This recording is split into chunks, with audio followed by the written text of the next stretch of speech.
আমার মা সুবহানাল্লাহ যখন হাঁটতেন, আমি যদি আমার মায়ের সঙ্গে হাঁটতাম, আমি তার পিছু পিছু হাঁটতাম বেশ দূরত্ব রেখে, যেন মানুষ জানতে না পারে তিনি আমার মা। এটা ছিল নির্মম। আমি আমি আমি এটা গর্বের জন্য বলছি না, বরং আমি শুধু বলছি যেটা আমার অভিজ্ঞতা হয়েছিল। আমার মাকে অনেক কিছু সহ্য করতে হয়েছে, কারণ আমার এখনো মনে আছে আমরা প্রতিবাদী তরুণ ছিলাম, তখনও সেটা যৌক্তিক ছিল, বুঝলেন? আমার বলা সকল কথা জাহিলিয়াত এবং হারাম সবকিছুই আমার মাকে সহ্য করতে হয়েছে। আমি যখন অনেক রাত পর্যন্ত ক্লাবে থাকতাম, আমার মা নির্ঘুম রাত কাটাতো। যখন আপনি বাসায় আসেন না, বোঝানো যাবে না, অন্যরা তা বোঝে না। আল্লাহর কসম, আমি যদি জানাতে যাই সেটা হবে মায়ের জন্য।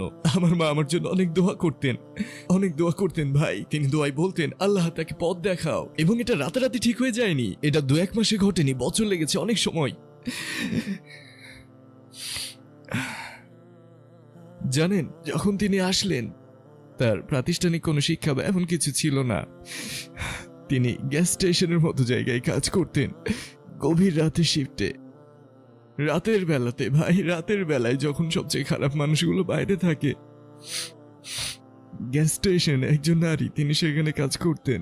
আর তার ছেলে উপার্জনের টাকায় নিজের জন্য কিনতে বাধ্য করত দামি দামি সব জিনিসপত্র। তুমি আমাকে এসব কি জিনিস দিচ্ছ? স্কুলে সবাই এসব দেখে হাসে।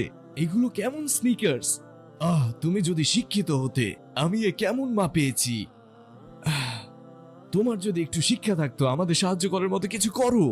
চিন্তা করুন, মানুষ আমাকে মায়ের পেশার কথা জিজ্ঞেস করতো, আমি আমার মাকে নিয়ে বিব্রত হতাম, আমি তাকে নিয়ে লজ্জিত ছিলাম। তিনি কি এমন কাজ করেন যে আমাদের মাথার উপর একটা ছাদ দিতে পারছেন না? আউযু বিল্লাহ, আমি কেমন সন্তান ছিলাম।